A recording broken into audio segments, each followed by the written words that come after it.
Hello everyone, welcome back to my YouTube channel.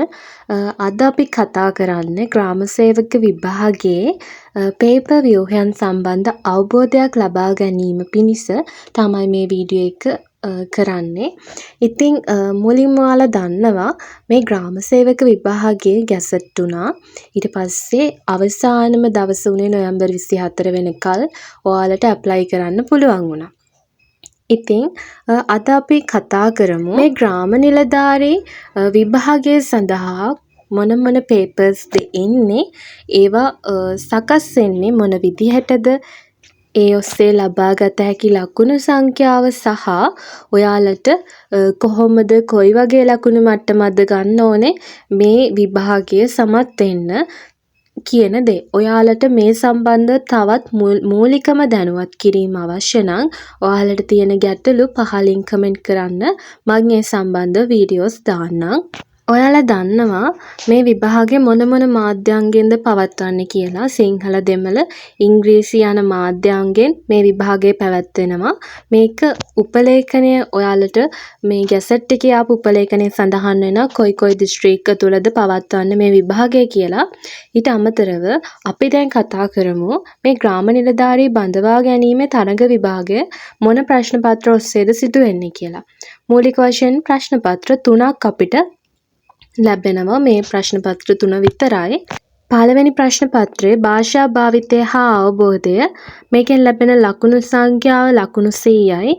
සමත් වීමට ඔයා ගන්න ඕනේ අවම ලකුණු සංඛ්‍යාව තමයි 40.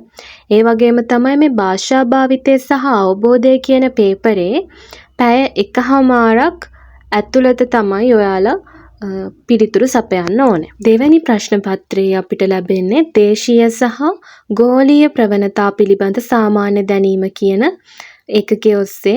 ඉතින් මේ දේශීය සහ ගෝලීය ප්‍රවණතා පිළිබඳව සාමාන්‍ය දැනීම මේ පේපරේ ඔයා ගොඩාක් සාමාන්‍ය දැනීම, ඒ කියන්නේ කාලීන ශ්‍රී ලංකාවේ කාලීන තොරතුරු දත්ත පිළිබඳ ලොකු දැනුමක් හොඳ අවබෝධයක් ලබා ගන්න ඕනේ. ඉතින් ඔයා දන්නා YouTube වල ගොඩාක් තියෙනවා. මමත් ඉස්සරහට මේ වීඩියෝස් දාන්නම්. මේ එන්න පුළුවන් ප්‍රශ්න මොනවද කියලා මේ කාලීන තොරතුරුත් එක්ක. ඉතින් මාව subscribe කරලා තියාගන්න. ඒ වගේම මෙතන තියෙන bell icon එකත් click කරලා තියාගත්තොත් ඔයාට පුළුවන් මන් දාන වීඩියෝස් ඉක්මනින්ම බලන්න. හරි, දෙවැනි පේපරේ ගැන තමයි අපි කතා කර හිටියේ. මේ සාමාන්‍ය දැනීම පේපරේත් ලකුණු සංඛ්‍යාව 100යි. ඔයා ගන්න ඕනේ අවම ලකුණු සංඛ්‍යාව ලකුණු 40යි. සමත් වීමට නම් මේකටත් පැය 1:00ක් ඔයාට කාලය ලැබෙනවා. ඊළඟට තුන්වෙනියටම ලැබෙන අපිට අවසානටම ලැබෙන පේපර් එක තමයි අභියෝගතාවය කියන්නේ. මේ අභියෝගතාවයේ පේපර් එකෙත් ලකුණු සංඛ්‍යාව ලකුණු 100යි. සමත් වීමට ලබාගත යුතු අවම ලකුණු සංඛ්‍යාව ලකුණු 40යි. ඒ වගේම මේකේ කාලය අර දෙකට වඩා අඩුයි. මේකට කාලය පැය 1යි හම්බෙන්නේ.